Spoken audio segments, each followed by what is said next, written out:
চলে যায়। শুধু আমার রাকিব, আমি রাকিব ছাড়া আর কোনো শব্দ বলতে পারি না। আমি আপনাদের কাছে এই বাংলার জনগণের কাছে বিচার চাই। হাদির মা কান্দে, রাকিবের মা কান্দে, আর কত মা কান্না করলে এই বাংলাদেশ শান্ত হবে? আমি গত 3 দিন আগে মেডিকেলে ভর্তি ছিলাম। আমার কিডনিতে, লিভারে, পিত্ততে পাথর হয়েছে অপারেশনের জন্য, কিন্তু আমি আজকে এখানে অনেক কষ্ট করে আসছি শুধু আমার ছেলের বিচার চাওয়ার জন্য। আমি যে কি বলবো, আমার কোনো ভাষা নাই বলার। আমি অনেক সুস্থ ছিলাম, খুব চটপটে ছিলাম, কিন্তু আজকে 20-25 দিন মনে হয় পৃথিবীতে আমার সব কিছু অন্ধকার। আমি মনে হয় যেন একটা গুহাতে বন্দি আছি। কেন আমার এই পৃথিবী আমার কাছে খুব যন্ত্রণাদায়ক। মনে হয় যেন আমার পরাণটা এখনই চলে যায়। শুধু আমার রাকিব, আমি রাকিব ছাড়া আর কোনো শব্দ বলতে পারি না। শুধু আমার একটাই ছেলে, খুব আদরের।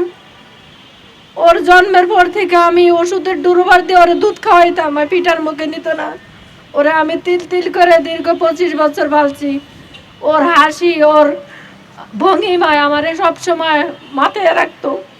আমার বাবার মতো আমি আর কোনো ছেলে দেখি না, ওর মতো তো মায়া কারো মুখে দেখি না। ওর মতো খাবার, ওর মতো চিমচাম চলাফেরা চটপটে কোনো ছেলেকে দেখি না। আমার ছেলেকে নিয়ে আমি অনেক গর্ব করতাম। ওকে আমি যখন ইন্টার পরীক্ষা দিয়ে 24 তারিখে ফর্ম ফিল আপ করি, 26 তারিখে পরীক্ষা। আমি বলছি, বাবা তুমি কি পরীক্ষা দিবা? বলে আমি পাস করবো। ও 4.50 পাইছে। ওর মেধা অনেক ভালো ছিল। আমি ওর পাশে থাকতাম সব সময়, খুব হেল্প করতাম।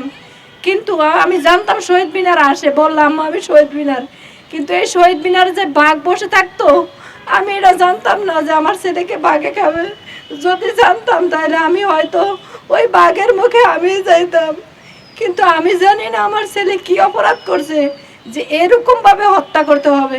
আজকে বাড়ি দিয়ে একটা পা কুক দিয়া ভাঙতো, তাও আমি বুকে নিয়ে দীর্ঘদিন যে কয়েকদিন বাঁচতাম, বাবার আমি বুকে নিয়ে রাকিবরে নিয়ে থাকতাম। কিন্তু আমার দুনিয়াটা অন্ধকার করে দিয়েছে।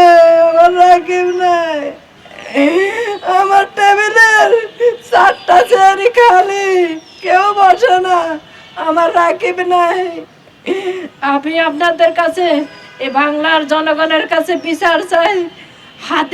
হাদির মা কান্দে, রাকিবের মা কান্দে, আর কত মা কান্না করলে এই বাংলাদেশ শান্ত হবে? আপনারা বলেন, শুধু মারাই কাঁদবে? কেন মাদেরকে কান্না করতে হয়? আপনারা আইন শৃঙ্খলা বাহিনী এতদিন কি ছিল তাও বুঝছেন।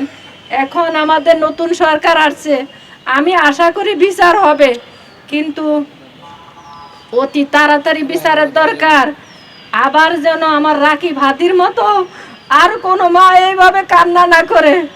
আপনারা যারা আছেন সবাই আইনের প্রতি শ্রদ্ধা, সবাই বোঝেন। আজকে আমার ছেলে গেছে, কালকে হয়তো আপনাদের আত্মীয় স্বজন এভাবে ঘটতে পারে।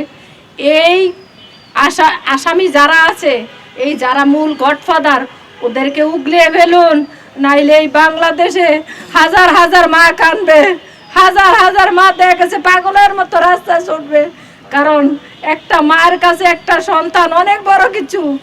স্বামী যখন মারা যায়, মা সন্তান দিয়ে কখনো যায় না। বাবা আরেক জায়গায় বিয়ে করে, মা কখনো যায় না। সন্তান বুকে করে ওই সংসারে মায় খুদের হাড়ি দিয়ে পালে, বলে দেশ গ্রামের ভাষায়। আমরা পালতে পারি মায়েরা, সেই মায়েদের কি কান্না করায় আরেক মায়ের সন্তানরা, আরেক মায়ের বুক খালি করে। আমি আর বেশি কিছু বলতে পারবো না। আমারও কিছুদিন আগে, আমি গত 3 দিন আগে মেডিকেলে ভর্তি ছিলাম।